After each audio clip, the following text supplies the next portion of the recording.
الاوردر بتاع النهارده يا جماعه خطير بمعنى الكلمه.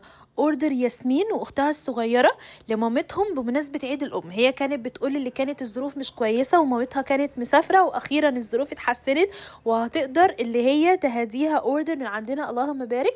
اول حاجه اكيد هحط لها الهديه بتاعه المتجر مخمريه الكوكيز، وتعالوا بقى نشوف هي اختارت لها ايه، خصوصا الاوردر بتاعها تحفه. علشان الاوردر معدي ال1000 جنيه فدخلوا معانا في سحب عجله الحظ، هياخدوا قسيمة شراء بقيمة 50 جنيه على الاوردر بتاعهم اللي جاي، يقدروا يشتروا بيها اللي هم عايزينه. وعايزه اقول لكم اصلا اللي هم دفعوا 50 جنيه في مصاريف الشحن، عشان دلوقتي في متجر مناتي عاملين لكم عرض يجنن على مصاريف الشحن.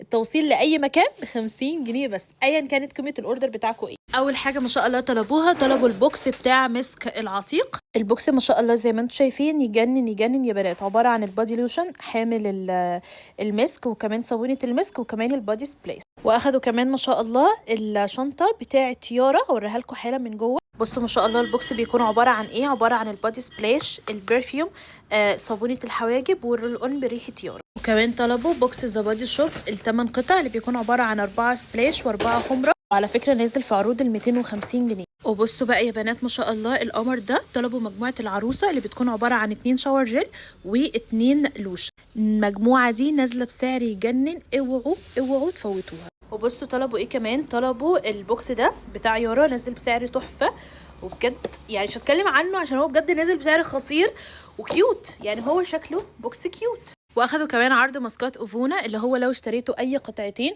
هتاخدوا القطعه الثالثه هديه مجانيه. انا هختار لها الانواع على ذوقي، فقررت احط لها ال3 انواع دول، عسل وحليب وترمس وكمان الليمون. واخدت من قسم البرفانات عرض باي 1 جيت 1 فري، فاخدت واحده من سيل بينك، واخدت الهديه اللي عليها لانكم، فهي كده طب يا جماعه جت سليمه الحمد لله، فهي كده اخدت واحده والتانيه مجانا عليها. واخدت كمان الفرشه السيليكون البينك. بصوا بقى القمر يا جماعه، اخدوا الباكج بتاع يارا اللي بيكون عباره عن الشاور جل والبادي لوشن الميني، نازل بسعر تحفه، وبجد هم شكلهم بيحبوا منتجات يارا قوي. يا جماعه انا لسه مكتشفه حاجه، العرض ماسكات اوفونا طلعوا طالبين عرضين، فاحنا هنحط لهم يعني كل حاجه بقى كده 2 ما شاء الله. واخدت كمان طقم المزيكا بتاع مايت سينما، وكمان بيوتي بلندر هدى بيوتي، وماسكارة جلام الدبل.